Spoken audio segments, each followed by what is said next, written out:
al Día con Hernán Higuera. 6:45, gracias a quienes se integran a nuestra señal. Estamos abordando el tema de proyecto de ley para atacar la economía criminal enviado por el gobierno a la Asamblea Nacional. Las economías criminales que abarcan el narcotráfico, el lavado de activos, la minería ilegal, el contrabando de armas, el tráfico de personas, la extorsión y otras actividades ilícitas no son fenómenos aislados, sino que constituyen el motor financiero que impulsa la capacidad operativa de los grupos armados organizados.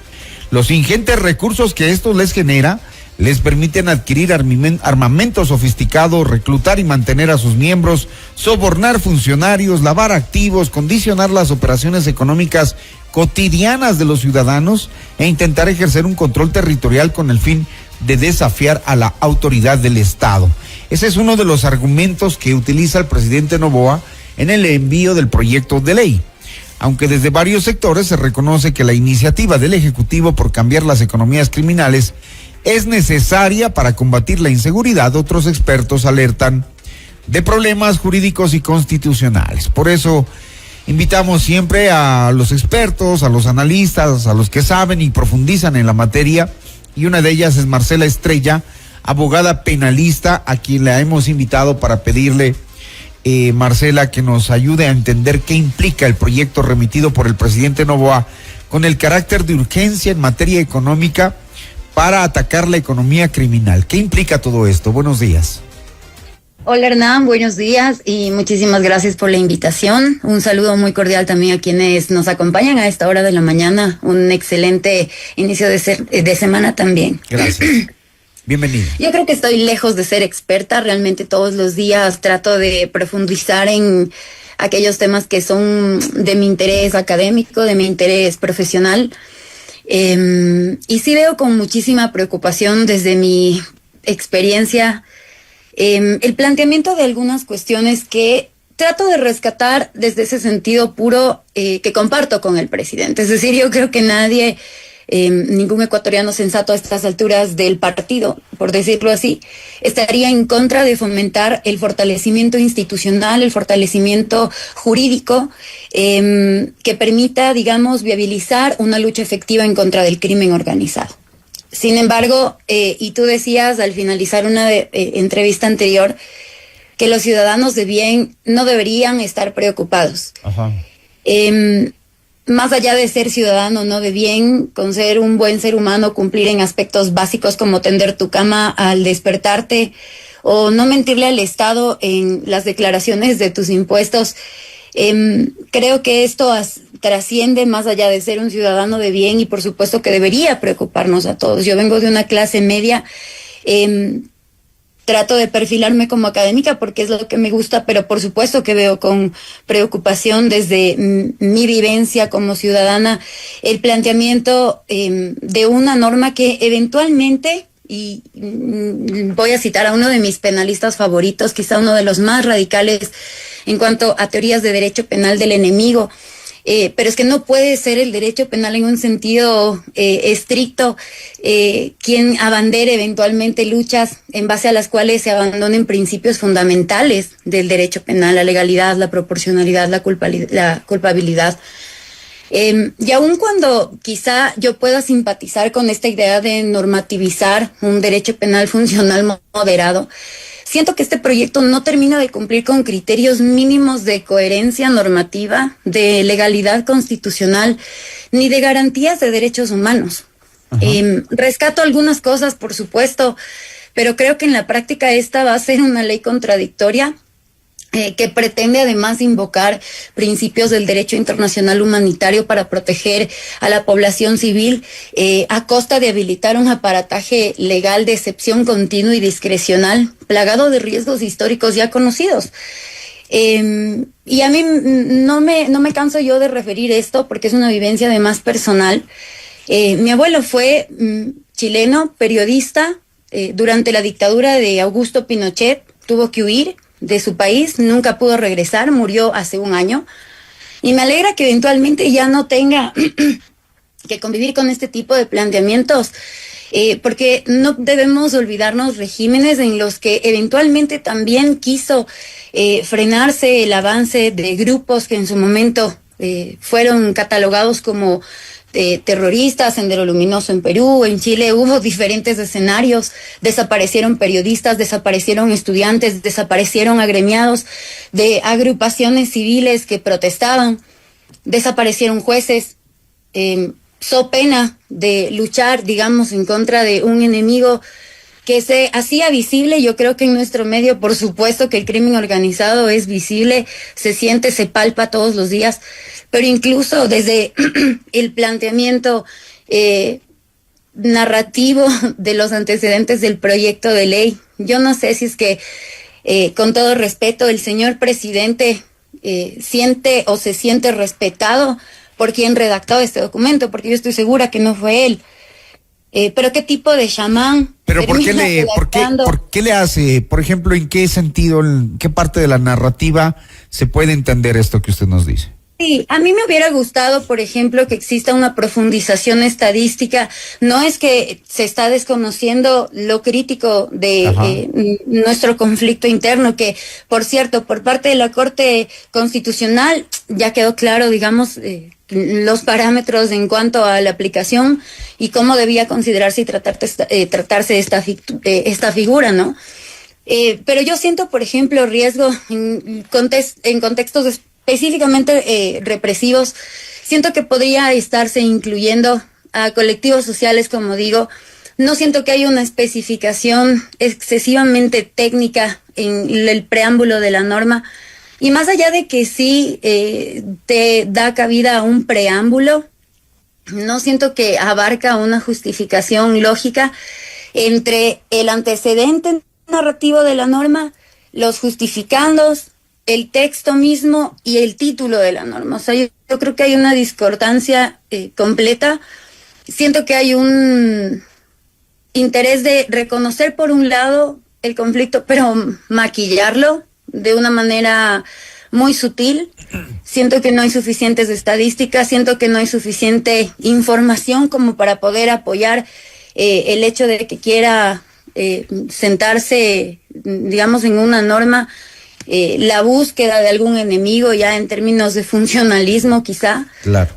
O sea, usted dice a mí me preocupa la discrecionalidad con la que se redactó la norma, no en sí el objeto.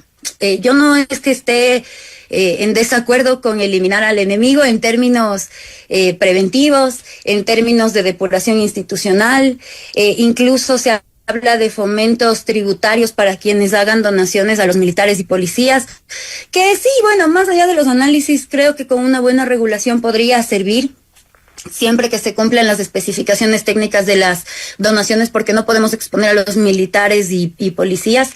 Te plantean la creación de nuevos jueces y fiscales especializados, pese a que actualmente, y salvo contadísimas excepciones, no tenemos fiscales especializados en ninguna materia.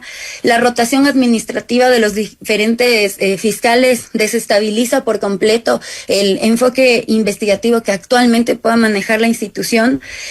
No tenemos instituciones en las que el crimen organizado no se haya adentrado ya, y no siento que esta ley de alguna manera desarticule efectivamente de ninguna manera, como dice el título, porque además es un título muy largo, pero no siento que de ninguna manera se esté desarticulando la economía criminal.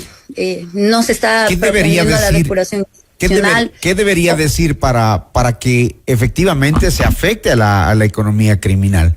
Un artículo o varios artículos que digan qué, por ejemplo. A mí me llama la atención que, por ejemplo, no se tope aspectos de lavado de activos. Ajá. ¿Y por qué no se trata de fortalecer o tomar un enfoque desde esta perspectiva?